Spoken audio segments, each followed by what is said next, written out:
We're shrinking your tenant pool to 25%. Also getting bombarded by interest from insurance agencies on tenant type you want to avoid because the numbers don't work and they'll become a massive headache. In this video, I'm going to explain to you why pursuing traveling nurses and insurance rentals for your midterm space is totally unnecessary at best and a bad idea at worst. But before I do that, I want to tell you this isn't anything to be bummed about. We'll talk about how to find traveling nurses and insurance claims in this video. We are just also going to discuss different and easier ways to find tenants.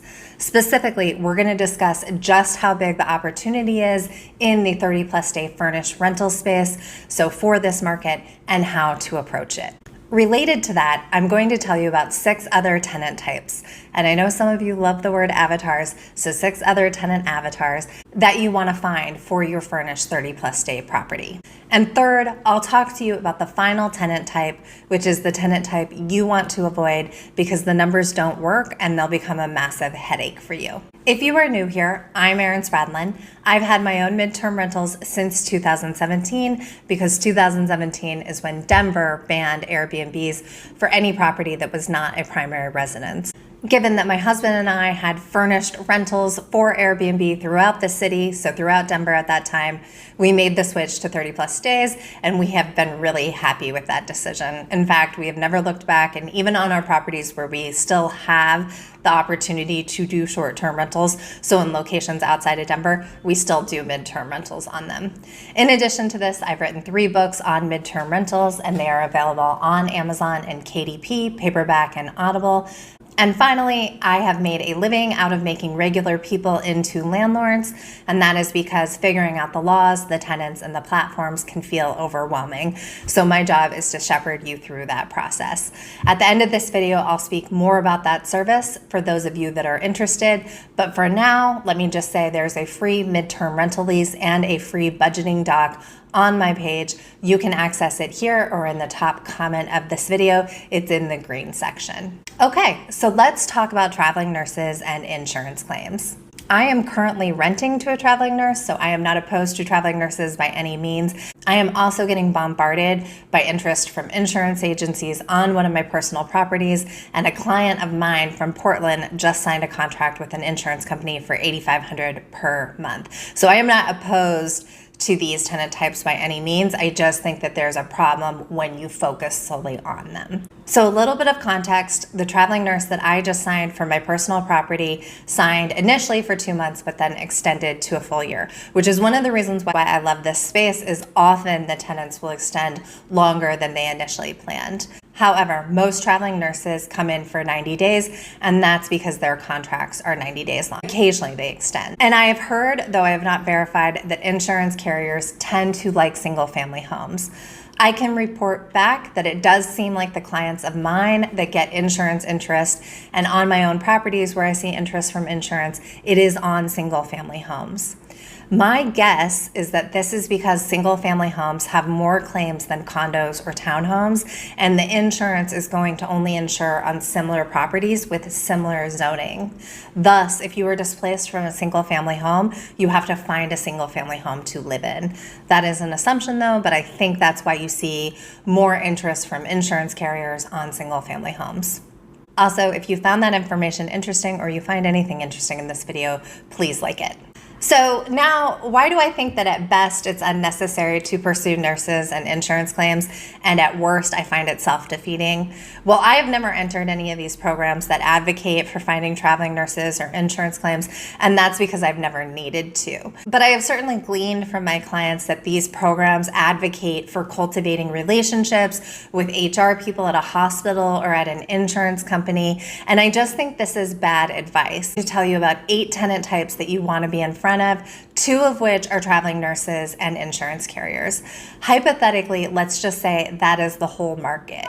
It's not, but let's assume it is. So if you only pursue 2 out of 8 of these tenant types, you're shrinking your tenant pool to 25% of the overall market. And this doesn't seem like a very good move when you could easily access 90 to 100% of the market without a ton of work. So that's the first reason I don't like this strategy, is that you are eliminating 70 to 75% of the rental market available to you, and or you're just putting a lot of energy toward just 25% of the market. The second reason I don't like this strategy is that while I do know some people that have had success with traveling nurse and insurance claims, they aren't having success because they got someone from HR on the phone. This doesn't work for a few reasons. First off, those people are hard to get in touch with and maybe harder to get in touch with now that a bunch of landlords are trying to reach out to them. This can overwhelm their ability to do their job, and so they may just revert back to the basics. Additionally, the numbers just aren't there. What I mean by this is just because there is a new awareness amongst a bunch of landlords that insurance and traveling nurses may need these houses doesn't mean that there is new demand for these properties. The HR person or the nurse placement agency still has a set amount of people that they need to place, even though they now have a bunch of landlords calling them and offering up their property. And in this scenario, I imagine, and I think I have the real world evidence to back this up, but the placement people or the HR people, they stop taking those calls or entertaining those conversations. Because the other thing you have to assume in this scenario when you are reaching out to them is that you reached the right HR person, they have the right tenant, and that tenant needs your specific property. I don't think the probability of that is very good, and that's why I think you see a lot of people frustrated when they take that tactic in this space. When I say that the HR team or the nurse facilitators go back to doing the job the way they had, so back to the basics, what I mean by that is that they intake someone from their side that needs help. So someone with an insurance claim or a traveling nurse, and they write down their information, and then they go to the marketplace of housing, so the big rental platforms, and find the right property or properties for that tenant and then start making calls.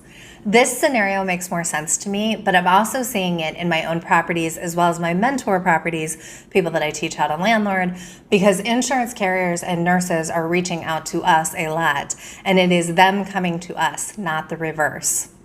We are making no effort to cultivate those relationships. The insurance carriers and traveling nurse agencies are finding us and pursuing us, and that's because they are using the same tools they've always used to find tenants. The rental platforms, the popular rental platforms, the platforms with vast coverage. And before we get into other tenant types, I'm not going to tell you everything I do to market for my current clients because that would not be fair to the people that pay me, but I will give you a tip here. Don't write your listing to any one demographic. Write it in a way that appeals to traveling nurses and insurance carriers without alienating all the other tenant types I'm about to discuss. And what I mean by this is don't say anything about nurses or medical professionals in your listing. Don't overemphasize your proximity to hospitals.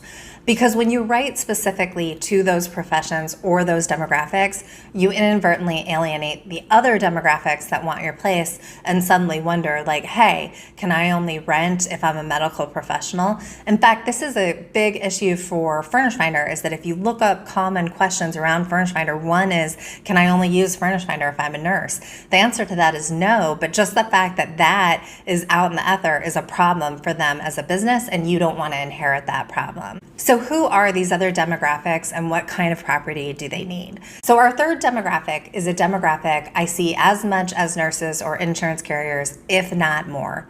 This group is really nice because they often extend their rentals. They have somewhere else to be, so there is very limited risk of a squatter situation.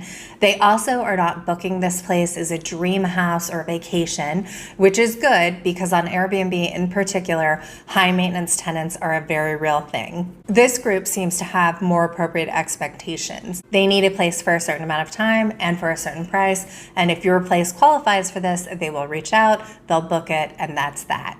So who are these wonderful tenant types? Well, they are people that are in the middle of a new build that has not completed on time, or they have sold their home and are waiting to move into the new house. Basically, they have some sort of housing stopover on a local level that has caused them to exit their current housing situation, but they have somewhere else to go eventually. The new build will be done eventually. So they don't need to stay in your place forever. They don't expect your place to be like their dream home. It's just somewhere that they need to stay while they're figuring out their next steps, or their next steps are working themselves out. All right, tenant type 4. So the first time I made this video 3 years ago, I said this group, and that was because I assumed employers would want employees that are 13% more productive. I assumed employers would want reduced office costs and access to the best talent pool for their employees. This is all true, but what is also true is that commercial real estate probably informs a lot of our economy, and the best way to keep it viable is to bring back employees. Who am I talking about? I am talking about remote workers. So everything I said was true, but what is also true is that commercial real estate probably informs a lot of our economy, and the best way to keep it viable is to bring employees back. So while remote workers and corporate rentals still exist, they're not as strong of a tenant type as they used to be, so I don't have a lot of recommendations about that. Obviously, always have a desk behind a closed door in your property, but you don't need to tailor specifically to this group.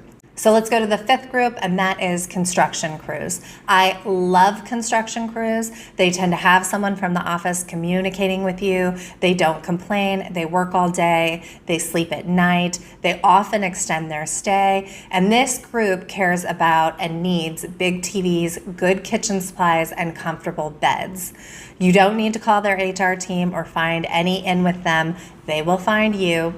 And I have had a few tenants that were construction crews, as have several of my mentor clients, and everyone pretty much loves this group. They tend to just be very easy to work with and honestly very professional. All right, tenant avatar type number 6. So one of my clients had an interesting situation where the parents decided to get separated, and instead of moving the kids, the parents rented my client's 1 bedroom, and the parents just moved back and forth. So one week they would return to the family house and play parent, and the next week they would move into his basement. And they rotated back and forth like that for 2 years as to not disrupt the kids.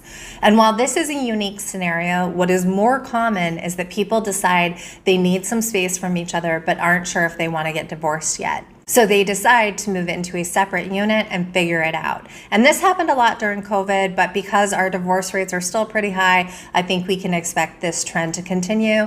And for these kind of situations, usually a smaller property is better because typically it's just one person exiting the situation while they work some stuff out. All right, our next tenant type. So for this group, you need to have at least 2 bathrooms. You need to be within a mile of their core focus. You need to have storage. You need to have desks. You need to have comfortable beds. Your kitchen needs to have all the things that you need for cooking, but it can be inexpensive. You should allow for subleasing, and you should probably not allow for animals. You will take payment from one person and one person only, and you will have a lot of signatures on the lease. And who is this group? This is another group that I happen to really like. I've run out to them a few times and I love them because they don't have furniture, they need longer rents, and they usually don't complain.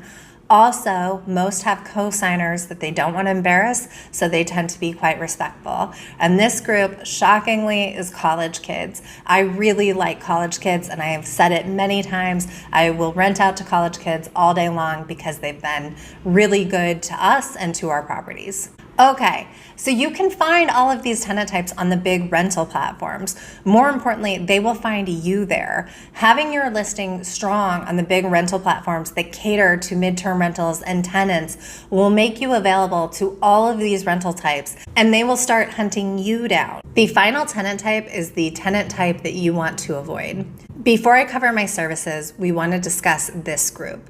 And the reason why I like midterm rentals, so 30+ day furnished rentals, is because you can make more money on these than you can on a long-term unfurnished rental, and they aren't a lot of work. This is different from short-term vacation rentals, which can be a lot of work.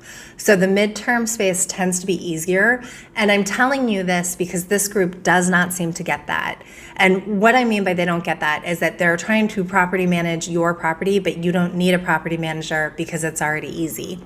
What I am talking about is that Zillow as a platform, so I have liked Zillow quite a bit. I've had decent success finding tenants on Zillow and renting for these 30+ day furnished spaces. But I have also found that there are a number of people that want to rent your place on Zillow, so re-rent or sublease your place on Zillow, and then turn around and do a midterm rental on it. They'll say something like, hey, I'm so-and-so with property management company, and we find you excellent corporate renters, and they'll treat your place really great. And one of them even promised me that they wouldn't use the appliances, which is not true. And also, I don't know how you could make that promise. But then they'll go on and say like, hey, we want to rent it for a year or 2 years. And this is not a good route to go.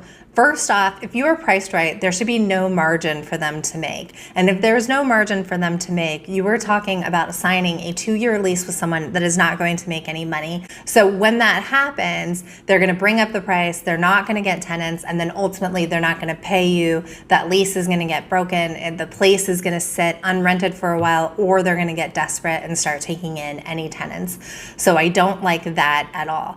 Second, if there is room for them to bring up the price, then that just means that you've underpriced the place and you need to bring up the price so that you can rent out to a 30+ day midterm renter for an elevated price and take that money yourself. And the reason why I don't do property managers on midterm rentals, and I encourage other people not to, is because they're relatively easy. Once you get the first one under your belt, you will start to understand what is normal in a tenancy and what's not, and also how to address those issues and how not to address them. And on that note, I am now going to discuss my services and how I help people get started. If you have no interest in that, this is now a good time to drop off the video. If you are interested, this is what I do, and this is how I help my clients get tenants. So I offer a mentor package where I will set you up across the 3 major midterm rental sites. Being on these sites will guarantee you 90 to 95% coverage of everyone that wants to rent in this space. So furnished 30+ day rentals. I will build you a custom lease, a custom welcome doc, and house rules. I tend to think the house rules are more important than the lease or the welcome doc because it is a great way to signal to potential problem tenants that you are paying attention and laying out ahead of time what you will and will not accept. So this is more of a deterrence measure. Let's avoid getting bad tenants altogether versus taking tenants with problematic behavior and then having to deal with it. I also set your pricing on all the sites. Some sites you can price on a month-by-month level, others it's more of a holistic year situation. And because we'll be set up strong on the sites, the tenants will start reaching out and we'll work together to vet them. I handle the communication and I stay on the account for the first month of your first tenant, and then I hand it off to you. Additionally, we have structured phone calls around insurance, LLCs, and bank accounts, and the package is totally custom. If you are interested in these services, please reach out. You can access me here or in the top comment of this video. Thank you for watching.